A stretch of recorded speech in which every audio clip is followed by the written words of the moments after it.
Welcome everyone in the Anderson classes. The topic of today's video is anticipatory bail.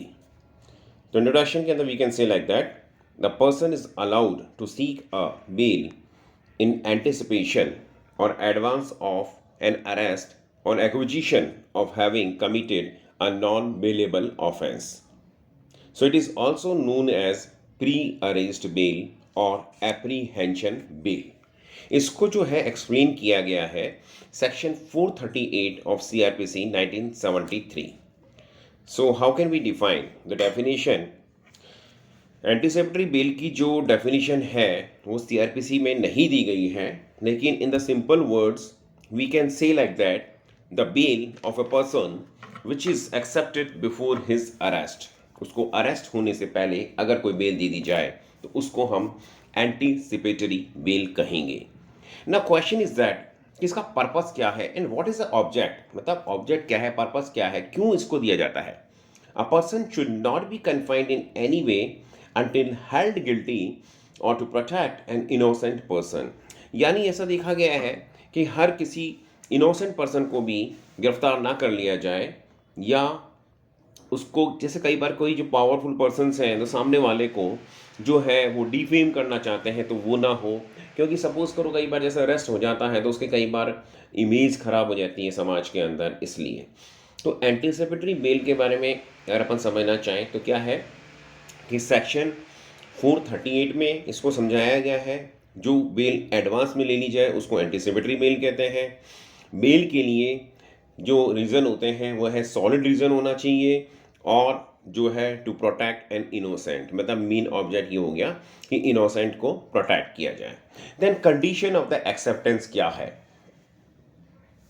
तो जो condition of the acceptance है कि किन किन कंडीशंस के अंदर इसको एक्सेप्ट किया जाएगा, इसको एक्सप्लेन किया गया है सेक्शन 438 1A के अंदर ऑफ सीआरपीसी 1973 में कि notice should be given to the public prosecutor and SP before 7 days. The next one is a person has a reason to believe that he may be arrested for non-bailable offense.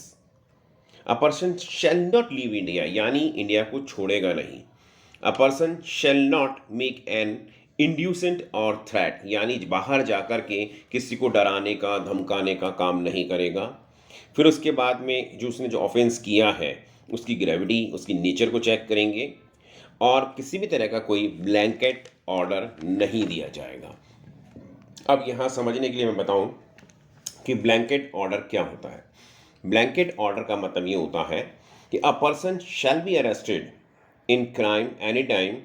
A person shall not be arrested in any crime anytime, and if arrested then it will be freed immediately. यानी कोई व्यक्ति कभी भी किसी भी crime के अंदर arrest नहीं किया जाएगा, और किया जाता है तो उसको तुरंत बेल मिल जाएगी. ये कहलाता है ब्लैंकेट ऑर्डर. अब आता है कि इसको कब एप्लीकेबल है, कहाँ पे ये एप्लीकेबल नहीं है. तो ये एप्लीकेबल नहीं है SC and ST atrocities act के अंदर, state of UP dowry death cases के अंदर, इकोनॉमिक रिलेटेड केसेस में. अब आता है नेक्स्ट क्वेश्चन कि who can issue, who will issue. तो according to the section 438(1) of CrPC 1973 the anticipatory bail will be issued by either by high court और court of sessions. अब इसमें जो फेमस केस लॉज थे उसमें एक है Balchandra Jain versus state of the MP 1967.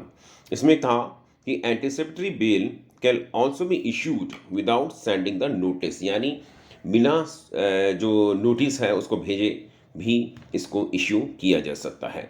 The next one is the Samudra Singh versus state of Rajasthan 1987. In this case supreme court said that the application of anticipatory bail shall not be accepted in the dowry death case. यानी dowry death case के अंदर anticipatory bail issue नहीं की जाएगी. In the last अपन conclusion क्या कहना चाहेंगे? कंक्लूजन ये रहेगा, although for giving an anticipatory bail there are no principle is fixed, but it is generally not given in the following situations. Murder case के अंदर, dowry death केसेस के अंदर, deadly and the severe